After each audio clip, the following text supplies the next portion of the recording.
Na wasalimu kwa jina la Yesu Kristo. Amani ya Mungu idumu pamoja nanyi nyote daima.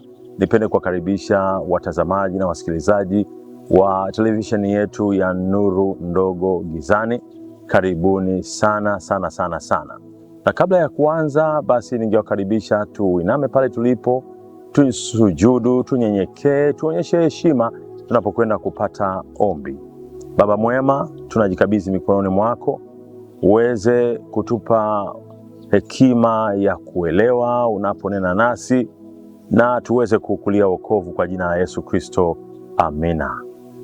Amani ya Mungu itawale kwenu. Leo Mungu anapenda kunena nasi kwa maneno machache ambayo yanatwaliwa kutoka kitabu cha Mithali.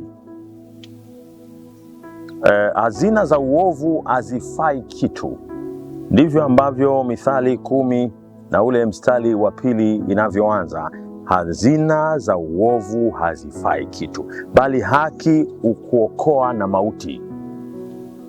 Bado nipende kuambia, chochote ambacho kimetwaliwa kutoka katika uovu na kikahifadhiwa, haijalishi ni dhahabu, haijalishi ni almasi, haijalishi ni nini, lakini imetoka katika chanzo ambacho si sahihi, sio kizuri, imetoka kwenye uovu, haifaidi kitu, haiwezi kufaidi kitu chochote, bali haki ukuokoa na mauti.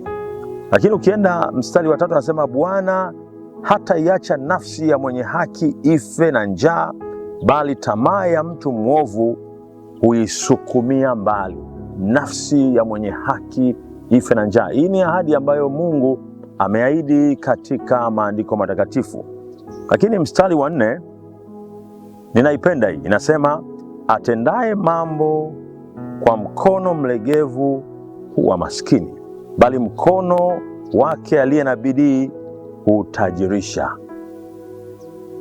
Ni kijana, ni ndugu, ni dada, ni kaka, usitende kwa ulegevu. Usifanye kazi kwa ulegevu. Fanya kazi kwa bidii. Mkono unaofanya kazi kwa bidii, Bwana ataubariki na atautajirisha. Mstari wa 5 nasema, akusanyaye wakati wa hali ni mwana mwenye hekima, bali asinziaye wakati wa mavuno ni mwana mwenye kuaibisha. Ujumbe wa leo: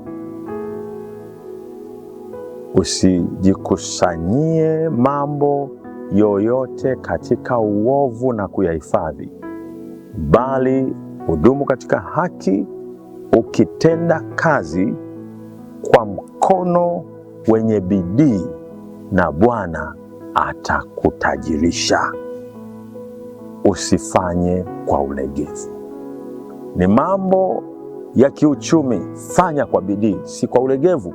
Ni mambo ya kiroho, fanya kwa bidii, si kwa ulegevu.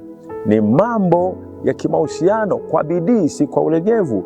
Ni mambo ya kijamii, kwa bidii, si kwa ulegevu. Ni mambo ya familia, ni kazi za nyumbani, ni mashambani, ni biashara mzee, kwa mkono wa bidii, si wa ulegevu, na Bwana atakutajirisha.